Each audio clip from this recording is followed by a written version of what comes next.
வணக்கம். நேற்று ஒரு பொண்ணு அட்மிஷனுக்கு வந்திருந்தது. அந்த பாப்பா வந்து பார்த்தீங்கன்னா அவங்க அம்மா தூக்கிட்டு வந்திருந்தாங்க. 6 வயசுக்கு மேலே ஆகுது அந்த குழந்தைக்கு.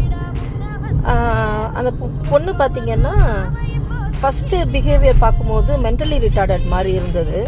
அதுக்கப்புறம் கொஞ்சம் கொஞ்சமாக பேச்சு கொடுத்து அந்த பிள்ளைகிட்ட பேச ஆரம்பிக்கும் போது ஒரே வார்த்தையை தான் திருப்பி திருப்பி சொல்லிட்டு இருந்தா, வேணாம் வேணாம் வேணாம். இந்த ஒரு வார்த்தை தான் அவள் ரிப்பீட் பண்ணிகிட்டே இருந்தா.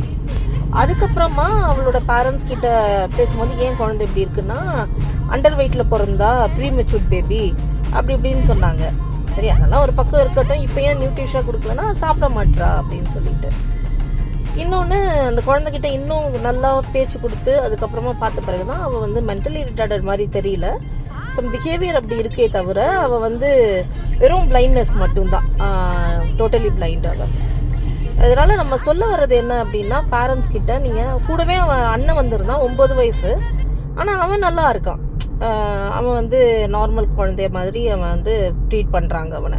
இந்த பொண்ணை வந்து இன்னுமே 6 வயசு ஆகுதுன்றாங்க, இன்னுமே அந்த குழந்தைய தூக்குறாங்க, நடக்க விடுறது இல்லை, சாப்பாடு எதுவும் சாப்பிட்றது இல்லையா. அதனால அவங்க வந்து என்ன பண்ணுறாங்களா, நொறுக்கு தீனியை மட்டுமே கொடுக்குறாங்களாம், சாப்பிட்றது இல்லை, இதையாவது சாப்பிடட்டும் அப்படின்ட்டு. இது எந்த மாதிரியான ஒரு பெற்றோர் வளர்ப்பு அப்படின்றது தெரியல.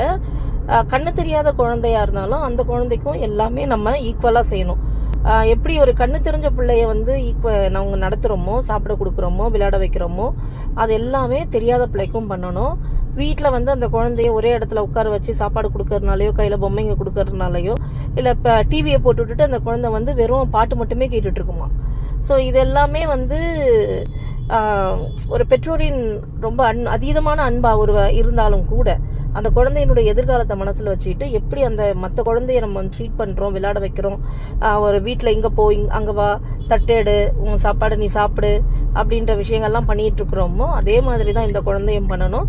ஸோ இனிமேட்டுக்கு தான் இந்த குழந்தைக்கு நாங்கள் ஸ்கூலில் போட்டு இதெல்லாம் சொல்லித்தரணும். எப்படி ப்ரஷ் பண்ணணும், எப்படி குளிக்கணும், எப்படி உன்னுடைய சாப்பாடை நீ எடுத்து சாப்பிடணும் அப்படின்ற விஷயத்த கொடுக்கணும். ஆனால் அந்த குழந்தைய பார்த்தா கொஞ்சம் போராட்டமாக தான் இருக்கும் அப்படின்னு நினைக்கிறோம். ஸோ இந்த மாதிரி பேரண்ட்ஸ் வந்து குழந்தைங்களை நீங்கள் சரியாக ட்ரீட் பண்ணால் மட்டும்தான் கொண்டு வர முடியும். ஆசிரியர்களுடைய ஒத்துழைப்பு இருந்தாலும் கூட பேரண்ட்ஸ் நீங்கள் வந்து உங்களுடைய பார்வையற்ற குழந்தைகளுக்கு அதீதமான அன்பு கொடுக்கறதா நினச்சிக்கிட்டு அவங்களை வீணாக்கிறாதீங்க. இந்த மாதிரி குழந்தைங்களை சிறப்பு பள்ளிகளில் கொண்டு வந்து சேருங்க. தேங்க்ஸ் ஃபார் வாட்சிங்.